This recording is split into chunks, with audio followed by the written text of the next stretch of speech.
Welcome to the Tiffany Mika podcast. What we do here is build the strength and courage in you to accomplish your big dreams and goals in your sport. No longer will you feel limited. You won't feel you're not good enough. You won't question whether you will make it. Those doubts will disappear because you will have the competitive edge over your opponents and leave them in your wake. And the bonus is others will notice. Listen up and take notes because I will show you exactly how to do it.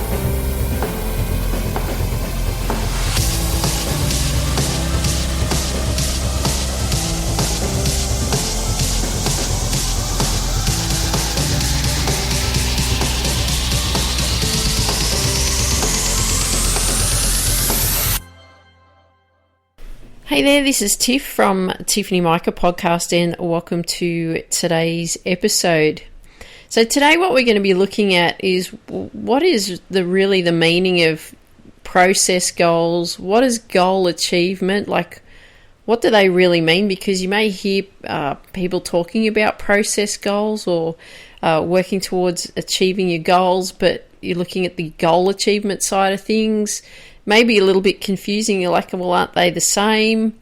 Well, actually, no, they're not. And we're going to identify which would be best for you and why that is so. Okay. So goal achievement, let's have a look at that first. What does that actually mean? And goal achievement is when you set the goal of accomplishing a goal. Like it might be the thing where you want to win a tournament or you want to win a race or you win a match, right? That's the actual goal. And that's all that the focus is on, is actually winning. Okay, so that's really what goal achievement is really based around is, and the focus and everything that you do, your thoughts, your feelings, your actions, everything's all geared around achieving that goal. But like what I refer to is winning a race or winning a tournament or winning a match. Okay. But then if we look at process goals, well, what is a process goal? And a process goal is something like an improvement in a particular area in your game or something that you can measure or track and you can actually see the improvement. And it's usually when you track, it's usually by looking at the data. So they are a little bit different. And which is better? And again, this is my opinion, but the process goal is much better to be focusing on versus achieving that goal achievement thing where you've got to win, right? You've got to win that race. You've got to win that tournament. You've got to win that match. You've got to win that game. Very, very different, and the intensity of what you do around that is very different. And also the big thing here is really the focus is very different here. And I'll explain why. So if we look at when you are focusing on the goal achievement side of things, it's looking at that and just what it says, the achievement, like a win or really a loss, and that's it. And it's great if you win, but what happens when you lose? Right? If you're just looking at goal achievement, it's a win or a loss. If you win, it's great, isn't it? But if you lose, it's considered a fail, isn't it? That's how we look at it. You failed. And the thing is that we all have losses or failures. Some people call them failures. I say losses.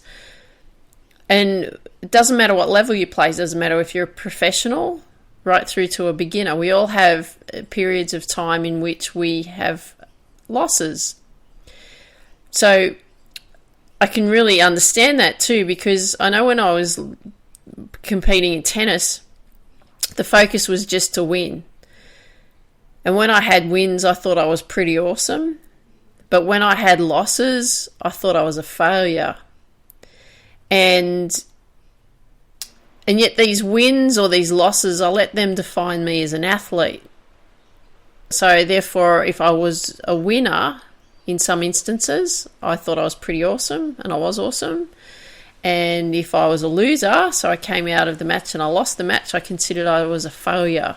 And I really allowed that to define who I was as an athlete.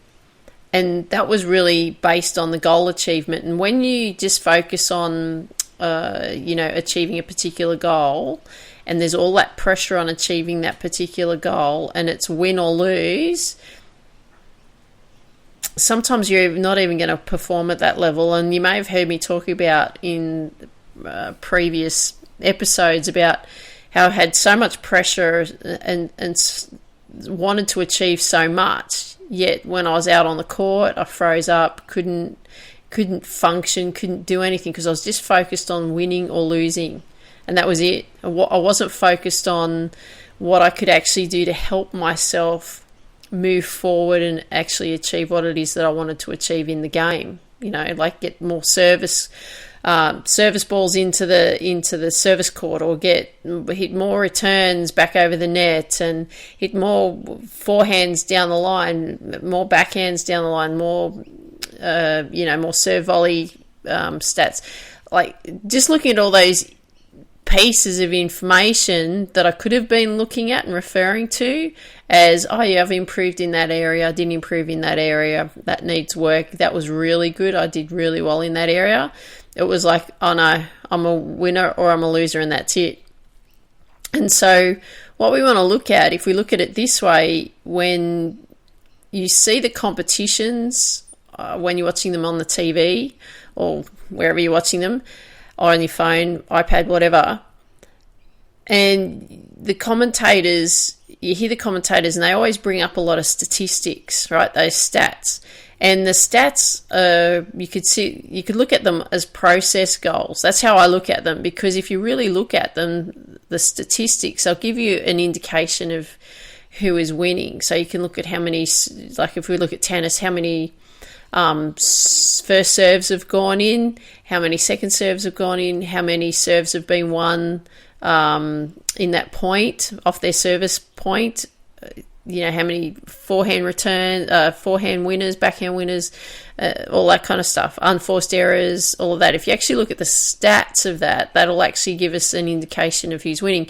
And you can look at that with any sport. There's a lot of stats out there that the commentators actually talk about. And what I see there is that's where the power is for you. And what I mean by that, the power is for you, is this is where we can create the difference between better performances for you and not great performances. So what we want to look at is if we can create better performances in you starting to look at your stats in your games. If you actually look at the stats and you start working on improving the stats, you've got more chances of winning. So I look at better performances equals more chances of winning. But how do we create better performances for more chances of winning? That's a really good question, isn't it? It's like, yep, thanks Tiff for that information, but how do I do it? Well, what we do here is we craft process goals. Okay, so I'm going to give you 3 examples of what you can be thinking about for this area. You can think about this in the sense of your sport. Okay, so number 1, what about tracking your training? Number 2, tracking your performances when you're actually competing. And number 3, tracking your mental skills. And I'll explain what I mean by that in each area of what some things that you could consider tracking, so that you can go, yep, okay, these are the things I'm going to focus on. This is what I'm going to track, whether they're working or not, and where I can see improvement. And then the information that I gather from what I'm doing, okay, then I set the goal to beat that process goal. Okay, because that's where the difference is going to be in your actual performance when you're competing. I've had a lot of people do this over the years, and this is a game changer, because when you start focusing on the process goals, improving specific areas in your game, doesn't matter whether it's training, doesn't matter whether it's skills, mental skills, whatever it is that we need to be focused on for you right now, that this is where the difference will happen for you. And I actually talk about this in much deeper detail, focus program, and how we actually put all of that together. And that'll be coming up very soon. You'll hear me talking about when the Get Focused program's released, so that you can actually do that. But for now, let's go through what we can do in order to craft some process goals. So number 1, we can track your training. So what I want you to do is I want you to be thinking about the skills that you do in your training, or what is it that you actually work on when you train? So, for example, obviously the training side of things is your skills and your skill level. So what are some skills that you could track in that? Then you've got your fitness. So you're looking at your fitness level. What's some things that you could do there? Your strength, what you could be doing there, and your flexibility. Okay, so these are the questions I will ask you, and you're like, okay, I've got to do this, this, and this, right? So in tracking your training, what could you track in your skills training? So when you're working on improving specific skills, what could you track? How could you record that information about a skill? Okay, so for example, if you were working on improving a particular shot, say, and I'll refer back to tennis because it's easy to explain, but if you're working on a particular shot with your tennis, and let's say you're working on hitting the ball down the running forehand down the line, and it had to get into a specific part of the court, and that was the focus in your training, how many times can you do that out of 10 balls fed to you or 20 balls fed to you, for example, right? You track that. If you're in soccer, it might be something about, how many times you can get your feet to the ball, like when you're dribbling, how many, like with regards to your feet, like how many times does your feet actually touch the ball when you dribble? You might have, might need to have the ball much closer to your feet when you're running and when you're dribbling the soccer ball. So you might need to track that and record that during your training. Okay, so you're really thinking outside the box here is what are some specific things in your skills that you could be tracking. Then we look at what could you track in your fitness training. So if you look at all the work that you need to do for your fitness training, like it might be the endurance side of things, the speed side of things, what is it that you could be doing to track those, like just even recording times? Can you improve your times and so on? Might be something there, might be specific little skills, drills, not skills, little drills that you have been working on. Can you improve the times on those? I want you to be really thinking about how can you track them, and then that's what you're doing. You're constantly recording them and seeing if there's an improvement there, okay? Also, what could you be tracking with regards to your strength training? So the things that you're doing when you're working on your strength training side of things, like, how many chest presses that you do in a minute, or how many lunges that you can do holding a particular weight or something like that. I just want you to start thinking about that. And then what could you do to track in your flexibility training? So what are some things that, can you hold a particular stretch for 30 seconds, a minute, 2 minutes, or something like that, that's going to help you improve that flexibility. So I hope you understand what I'm talking about here. So that's just in tracking the training side of things. Now, number 2, we want to track your performance. So what I mean by that is when you are competing, what could you track in each performance that could give you something to focus on? So some simple things in tennis is, how many first serves you've got in, how many second serves you've got in, how many points you've won on your serve, how many shots in rallies you've hit back and forth over the net in total. Obviously, you can't do that yourself. You need to get someone to do that for you. But the thing that you want to be able to do there is have someone track that for you, because then you can see the data when you're finished, and that'll indicate to you, how many unforced errors you've had, how many forehand, backhand winners, cross court, down the line, how many times you came to the net and put a volley away. There's a lot of things that you could actually track and really explain to the person that you want them to record for you when you're competing. Golfers, it's much easier. For a golfer, you can track it yourself. So, for example, how many tee shots have you hit down the fairway, like that have stayed on the fairway? How many shots is it taking you to get from tee to green? How many putts have you had? How many approach shots that you had into the green, how many chip shots you had to play. You're just looking at things that you can actually track your performance, and then you can look back after the round or your match and go, yep, okay, this was, this is an area that I need to work on. How can I improve that? And that'll give you, like I said, data gives you a lot of things.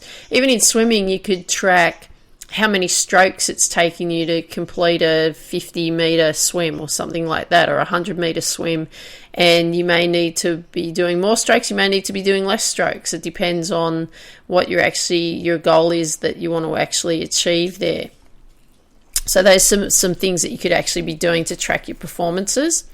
Number 3 is tracking your mental skills. So I want you to be thinking about like what you could track with regards to your mental skills. Maybe you might want to rate them, between 1 and 10. For example, like the level of focus that you had throughout your competition. Your level of focus might have been a 2 on that particular day, and then you can figure out, well, why is my level of focus that low? What was I thinking about? What was I getting distracted by? How you feel prior to training, you could rate that as well, like a 1 to 10. How you feel after a competition, how you feel prior to a competition, what level of nerves that you're at, or what level of excitement are you at, your breathing technique to stay calm. There's a lot of things that you could track also with the mental side of things, so that you can see here is when you're tracking these process goals here, you've got a lot of information. It's not just a win or loss. You're actually like stripping it back to the basics and actually looking at the core fundamentals that's actually going to help you really achieve a performance that you want to achieve. And like, I know you want to win. We all like to win, but we also want to track and see what's actually going on to help those wins, because I always look at it's the attention to detail that you give, and it's the little things that you focus on that actually gives you the big results. So when you actually track all of these elements, and if you find that, like, even if 3, you're probably going, oh, Tiff, 3 is just too much to track, I'm a bit overwhelmed here, then just start with the performance side of things. Just figure out what it is that you need to track with regards to when you're competing, because I find that that's probably the most important thing to look at. And then what will happen then is you'll gather some data or information or statistics, whatever you want to call it, and you've got something really tangible that you can actually be working with and really working on. Then, okay, I've identified these are the areas that need improvement. Okay, I'm going to track them when I compete again, but what I'm going to do in the meantime is I'm going to start setting specific skill work that I need to do on each one, and I'm going to track to make sure I'm improving those. Like I said, it's the little stuff that you track is going to give you the big results. So what you can then do too is, and this is what I like about it, is when you're actually working on those process goals, is once you've got some information, like even if you've come off the tennis court, or you've come off the golf course, or you've come out of the swimming pool, or you've come off the soccer pitch or the cricket pitch, whatever it is, when you've come off that field, then what you can do is go, okay, analyze the data and the information that's been gathered, and then you can reset goals to beat those stats. Right? It's not about, okay, I've got to win that match. It's like, okay, well, for example, with golf, I've only got 8 fairways today. I've only hit 8 fairways. Well, okay, let's see if I can get 10 next time when I go and play. Or I've had 40 putts today. Oh, okay, when I go and play next time, let's see if I can just get it down to 36. Right? So we're setting goals. When you're swimming, you may have had, look, I don't know how many strokes it's going to take you to swim 50 metres, but if you had 100 strokes to swim 50 metres, you might want to do it in less strokes, but be more mechanically efficient. So you might say, okay, well, I want to have 95 strokes when I finish this swim. Right? So what you're doing is you're actually starting to use the data and the information that you've gathered to set the process goal, okay, to set the goal to beat those statistics. And what that does is when you start working on improving that data, improving that information or improving those statistics that you're starting to see, this is what leads to a better performance for you. And when you perform better, guess what happens then? You give yourself a much better chance of winning. And this is why I believe process goals are so much better. And I've done it so many times for myself, especially throughout golf. I've done it so many times with clients, and the data's not lying. It's telling us really valuable information in ways in which we can improve. So I want you to go out there and I want you to put this together.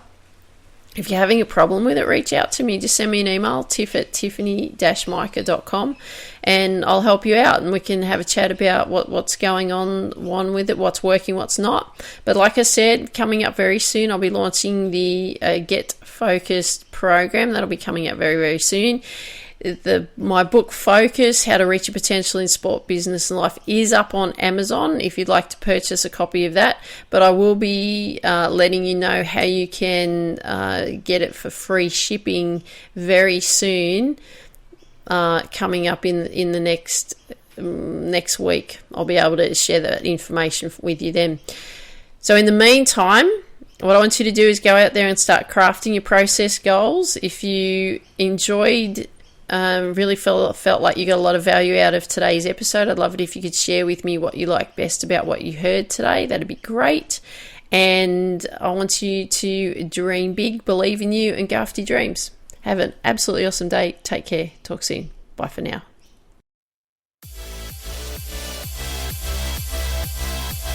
Thanks for listening to today's episode.